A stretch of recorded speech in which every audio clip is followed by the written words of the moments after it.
It's not a true combat deployment if there are no investigations or 15-6s involved for war crimes. If this is your first time watching me, my name is Jay. I'm an active duty Green Beret, 4 days away from retirement. The intent behind this channel is to share my knowledge and wisdom with the next generation of soft soldiers. So if you haven't done so already, like and subscribe to help me reach that goal. I appreciate it. Guys, today we're going to talk about the scariest moments in Special Forces. These are in no particular order. These are things that I've experienced, that buddies of mine have experienced throughout my 20-year military career. Let's jump right into it. Scary moment number one, getting into a firefight. Now, your very first firefight is always memorable, mainly because you're expecting it to be one way, but when it actually happens, it's completely different. So leading up to that first firefight, you're anticipating, you're hoping that it's exactly how you envisioned it based on Hollywood and whatever else you have concocted in your mind. While you're waiting for it to happen, a bunch of different scenarios are going on in your head. Like, man, what if I get shot? What if I die? What if my buddies get shot? What if they die? So you're playing all these different scenarios in your head leading all the way up to the first firefight. Every Special Forces guy remembers their first firefight. I remember mine vividly. And just like every Special Forces guy out there, I was scared shitless leading all the way up to the actual firefight. Once I got into it, it was the best day of my life. Scary moment number two, guys, is watching the teammates get injured. Unlike the movies and the TV shows, when somebody gets injured on the battlefield, everybody doesn't just drop whatever it is they got going on and they rush towards that soldier to provide aid. That's not the case at all in combat. In combat, we keep fighting until the threat is neutralized. We always preach self-aid, buddy aid, meaning if somebody's hit and we don't have the capability to get to that person, he has to sustain himself. He has to treat his own injuries until we neutralize the threat and we're able to get to that individual.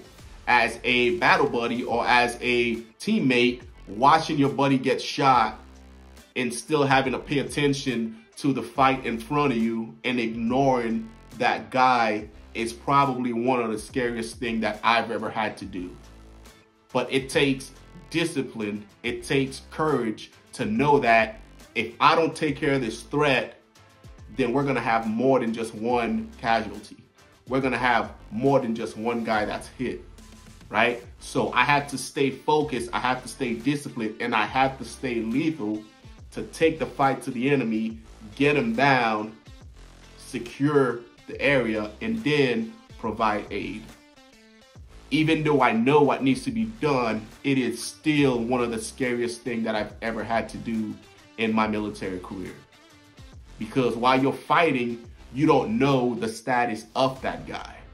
But you also don't want to rush the firefight and make a mistake that's going to lead to additional casualties. So you want to stay disciplined and stay precise as if nothing was going on around you until the battle at hand is won. Then you could break away and go take care of that guy. Scary moment number three, guys, is failing a school. As a Special Forces guy, we're known for being the brightest, the smartest, and the strongest that the nation has to offer. Whenever a teammate of mine or whenever I would send a guy to a school, I expect him to pass that school with flying colors. So when a guy fails a school, based on that team's SOP or standard operating procedures as far as how they run that team, he might come back and he might get kicked off that team just for failing that school. Now, that's not how I ran my team when I had it, mainly because I've been to schools where I've failed in the past and had to go back to my team and deal with the consequences, and I didn't want to put that additional pressure on my guys. I always tell them, go out and do your best, and whatever's meant to be will be. But it is a scary moment for a Special Forces guy to go ahead and go to that school, fail, come back, and having to deal with the consequences, especially when you don't know what the consequences will be. Scary moment number four, guys, is watching a teammate die on the battlefield. All right, back to the scenario that I was talking about in scary moment number two, While you're running and gunning, not knowing the status of that guy, you take the fight to the enemy. Once the fight's over, you make your way to that guy just to find out that he's taking his last breath, or he's about to take his last breath, and that he's died. That is a very scary moment, and it takes a lot mentally to be able to deal with that once you leave the battlefield or once you're back in garrison. Because now you're playing a bunch of different scenarios in your head. What if I had fired my rounds off quicker? What if I had maneuvered? What if I had ended that fight a lot sooner? Then maybe I could have made it to my teammate and saved his life. Those thoughts and those scenarios are gonna stay with you for as long as you live. But what you as an operator can do is find a way to get to the point where you realize that it's not your fault and that we don't control when we live and when we die. That's up to God. Scary moment number 5, guys, is getting removed or getting fired from a team. Now, a lot of guys, once they've hit that team, they've grown attached. They've made and nurtured relationship with their teammates. They've become part of that team. It's their identity. So for them to get fired from that team is rather emotional for them, as if they don't know what the future holds. So that can be a very scary moment for a Special Forces operator. Scary moment number 6, guys, is getting investigated for war crimes, or 15-6 as we know it in the military. For the civilians out there, just think of HR, or for the police department, just think of internal affairs coming in and conducting an investigation of something that took place. For us, at least for me, in my detachments while I was deployed, it was always as it regards to war crime. The Taliban had a very robust PR plan. We would hit a village, and immediately after leaving that village, we started getting phone calls about, shooting the wrong dude in the face, so on and so forth, to where the command had no choice but to initiate a 15-6 to investigate what took place.